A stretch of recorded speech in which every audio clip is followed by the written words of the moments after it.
Hi guys, welcome back to the Library of Alexandria. Today I will be reviewing Boosh, Engines of Empire by R.S. Ford. Book 1 of the Engines of Empire trilogy, out January 18th of this year. So this was an advanced copy. Again, thank you so much to Orbit and Angela for sending me this in exchange for an honest review, which I will do my best to give here. So, guys, when I read the back of this frickin' book, I knew I had to read it because the premise of this book is going to sell so many frickin' copies, and that is awesome. And I do want to say, starting up front, that I think that this book is going to be huge.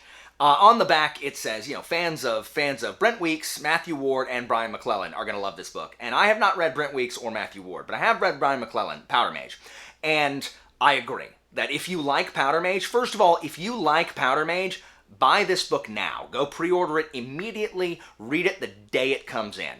Absolutely fantastic. But I do also want to add that I think fans of John Gwynne will also really like this book. Because as you know, I did not enjoy Powder Mage all that much. I like this book significantly better than Promise of Blood. But again, it has a really awesome setting, and the action is second to none. It's really good. So I would definitely say that fans of Brian McClellan, buy this book. If you're a fan of John Gwynne, I also think you would enjoy this book, unless the reason you're a fan of John Gwynne is it's Celtic or Vikings. If that's the only reason you like John Gwynne books, then this is neither Celtic nor Vikings. But if that kind of style, like boots on the ground, like GoPro version of combat, and multi-POVs, and a lot of scattered POVs leading to a conclusion, it's got that like John Gwynne in spades. So the setting that I'm talking about is the world is, first of all, the world is run by these trading houses, these guilds, these trading guilds, and each guild is in charge of something. And so the Archwind Guild is the most powerful, and they are in charge of all artifice, the tech, essentially. And then our POVs, the Hawkspur Guild, they are ahead of all transit in the country. And then there's one guild that's the head of admin, one guild that's the head of mining, and one guild that is the head of like food supply and farming, etc. So the world has moved into this technological kind of revolution where machines really accomplish everything. Machines in the transit department, everything's moved on these huge, mechanized tanks, and they're all powered by this magic called Pyrestone. One of the magic systems in this book is web waning, which are the people who have the power to activate the Pyrestones. Like red powers things, blue, or I guess red is for power. Blue is electric, like it turns things on and crap, and there's red and green Pyrestones as well, and those are mined and put in the machines, and that's how these machines go. This includes sentry guards, mechanized power suits for some of the freaking palace guards. It's so freaking awesome. And then all I can think of is the mechanized suit, the robot forklift thing from Alien. It's friggin' mechs. There's all but rudimentary mechs in this. It's so freaking cool. And so technology powers everything. And the power of the guilds and the power of artifice has supplanted the 5 great Wyrms, which are these 5 dragons that are worshipped by the old church, which is called the Draconate Ministry. And, the church doesn't really have a ton of power anymore, but they are still observed. There's still ceremonies to each of them. And the dragons, first of all, have awesome names. There's the Dragon of Vengeance, the Dragon of Wisdom, the Dragon of... I forget what the other ones are. But the dragons have awesome names. And it's like a priesthood that worships dragons. Super freaking cool.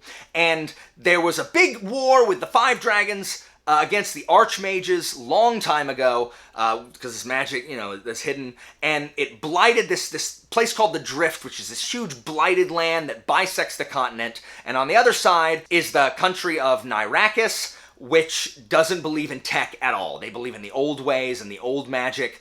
They don't believe in the worshipping of the dragon gods, because that's all the East. And they certainly don't believe in tech. They worship, they have their own, old gods, and it's all very... And for 1,000 years, these people and and the guilds, the people of the East, have been at war and have hated each other. And the whole premise of the book starts when an emissary from Nyrachis comes to the main guild city to try to broker a peace treaty between the technological East and the adhere to the old ways West. And that's the premise of it. Though I would, gun to my head, say that this is more of a plot-driven novel than a character-driven one. This isn't to say the characters aren't good. I really enjoy the characters. Especially, it appeals to something that I really like, which is family dynamics. So the characters in this novel, there are 4 POVs, and each one is a member of the Hawkspur family. So we have the matriarch of the Hawkspur family, Rosamund, and she's the guildmaster since her husband died. She is actually the sister of the head, the Emperor, who is the head of the Archwind Guild. So she is actually related to the most powerful guild. She was given to the head of the Hawkspur Guild in marriage a long time ago to kind of, political allegiances, etc., etc. And her 3 children are the other POVs. We've got Connell, who is this he's the oldest, the rich playboy, kind of. He's going to go learn how to be a soldier down in the south, which defends the frontier against this savage race. And then you've got Tyretta, who is, I think she's the middle or the youngest, I forget. But she's the only daughter, and she is a webwainer, and she is going to these eastern islands where a lot of Pyrestone is mined, and she's going to learn responsibility there so she can kind of take over the guild. I think she's going to end up taking over the guild from Rosamund, while Connell, who is the oldest son, is going to be in the military. And then you have the youngest son, Fulren, who is this big dude who should be a jock, but is an artificer, and he likes messing with machines. And all 3 of these characters are very distinct. All 4 of these characters are very distinct. I like all of them. And so, while the prose doesn't necessarily change based on which character we're following, there are definitely differences in the personality of all 3 of these, noble scions. And then we have Rosamund chapters as well. And so this aesthetic is just so freaking cool. And I'll tell you, the prologue, guys, the prologue is excellent. Like, it is simultaneously terrifying and just like, it's straight out of like an anime prologue where, just read it. Like on page 3, it's just like, what is happening? Oh my gosh. And the prologue is setting up something really freaking cool that I know is coming, and it's just, I can't really say more, but just read the prologue. It's really, really good. And so the world is really cool. The characters are really cool. Connell, kind of wants to learn responsibility, but doesn't, would rather play the rich playboy. You've got Rosamund, who is just trying to make sure that her children are taken care of, and that the guild is going to be in good hands when she passes. And Fulren just wants to be left alone. He doesn't want to, because he's in charge of showing around the Nyrachis diplomat. He didn't want to, but he's got to, because he's the prince of a noble house or a guild house or whatever. He just wants to tinker. Like, he just wants to tinker with crap. He doesn't want to get involved in any of this other crap.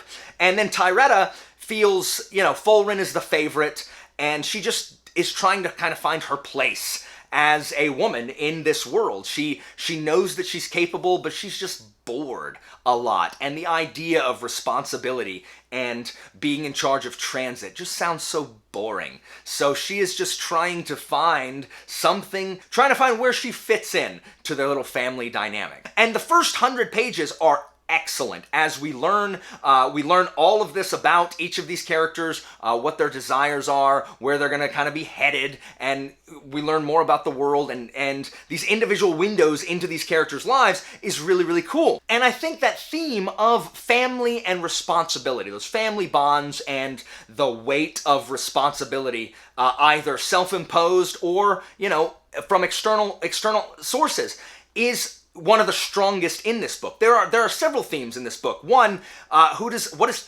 artifice benefit? An artifice being, shorthand for technology in general. And why would any pious people, they wonder, why don't the Nyrachans use frickin' tech? And they're like, why would anyone who believes in the gods embrace a technology that elevates humankind above them. And that's really interesting. I actually really do like that little exploration as well. It also explores this idea that all men serve a master, that everyone serves someone. So if you don't serve the guild, then you serve the gods. If you don't serve the gods, you probably serve your family or whatever. Like, everyone serves someone. So this idea of like, oh, no one's my master is really just this lie that we kind of tell ourselves. And so what really matters is which master do you serve? What cause do you serve? What ideal or person is your master? And is that a good thing? Or, you know, are you tricking yourself and serving some terrible master that makes you a horrible human being? One of the biggest themes that's like right in the forefront is these themes of imperialism and colonization and barbarism versus civilization.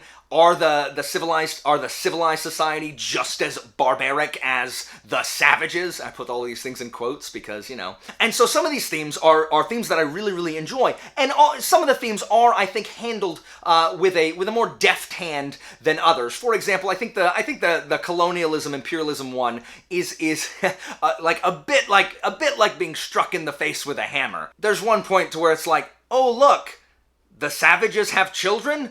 They must be humans just like us. And that's a little heavy-handed for me. But it's not all like that. That's just a particular example that like popped out at me.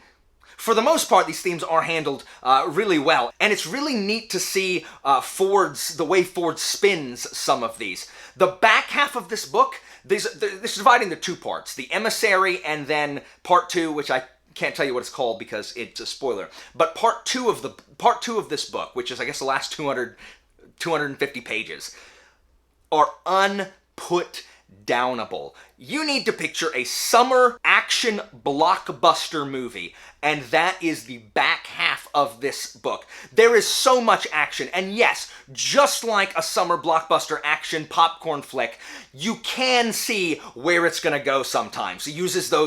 Ford uses those kind of action tropes that I personally love. I don't give a crap. But there are a lot of times where it goes somewhere that I had no idea it was going to go. I'm like, oh, what? So that's what we're going to do there?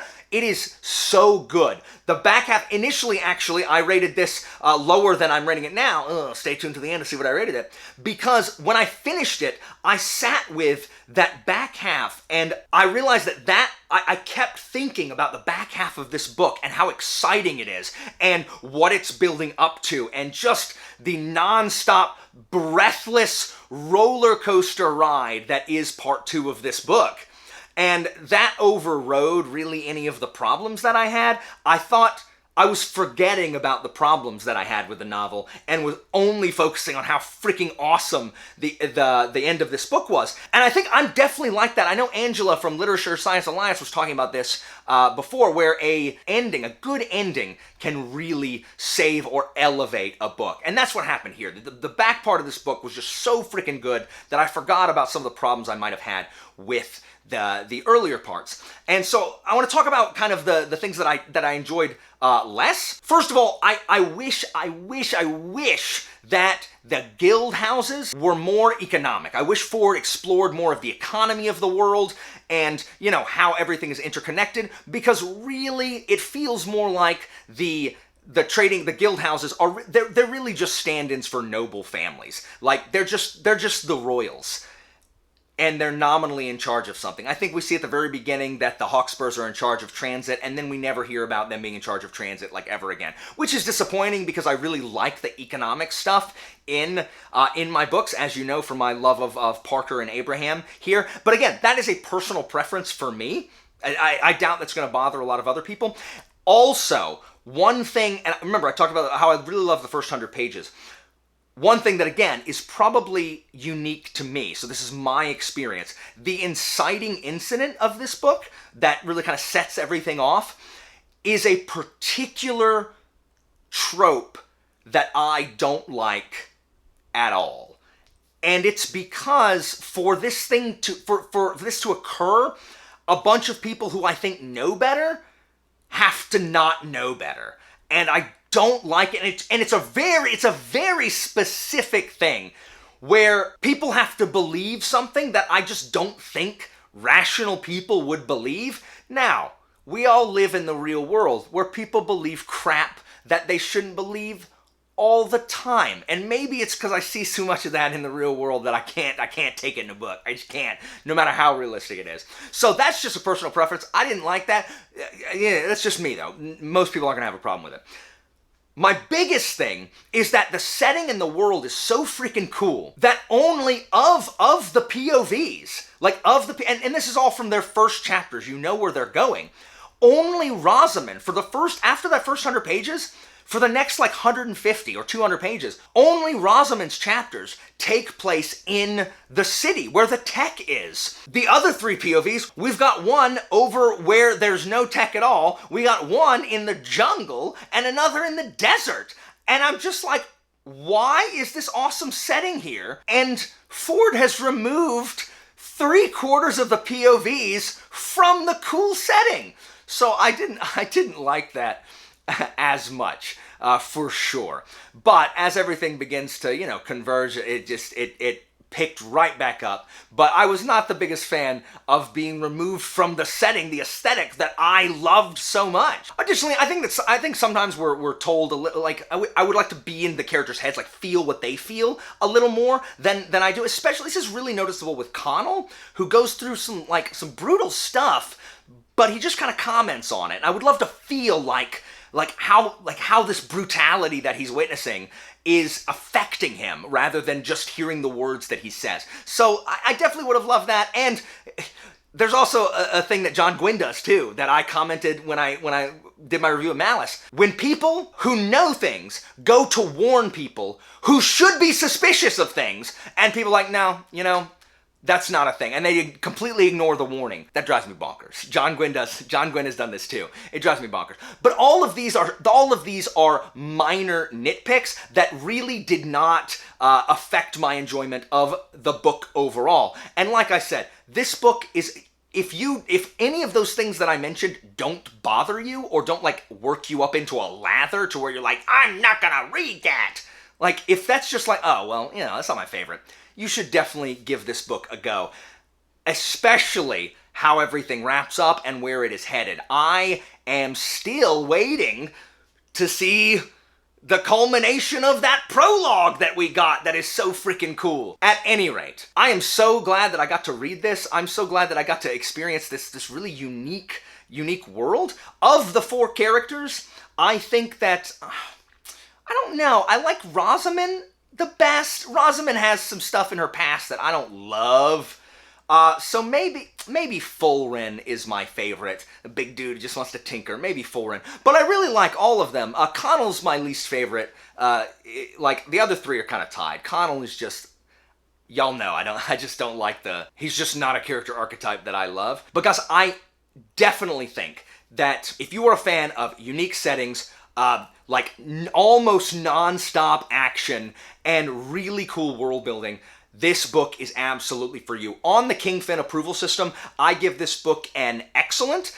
This was an excellent read, and out of 5 stars, I'm gonna give this book 4.5 stars. I originally gave it 4, and then, like I said, the end of the book really sat with me more than I'm bothered by this stuff. And so I raised it up to a 4.5 and rounded it up to a 5 on Goodreads because I'm always, I almost always round up on Goodreads. So I really enjoyed this book. I am super excited for book 2 to come out because with everything that's gone on, I don't even know what's going to happen in frickin' book 2, but I am stoked. Guys, please go and pre-order this book. Guys, thank you so much. I hope you enjoyed this review. I hope you will go pick it up if it sounds like something you'll enjoy. As always, information about my Patreon and Discord is down in the description, and I'll see you next time, guys.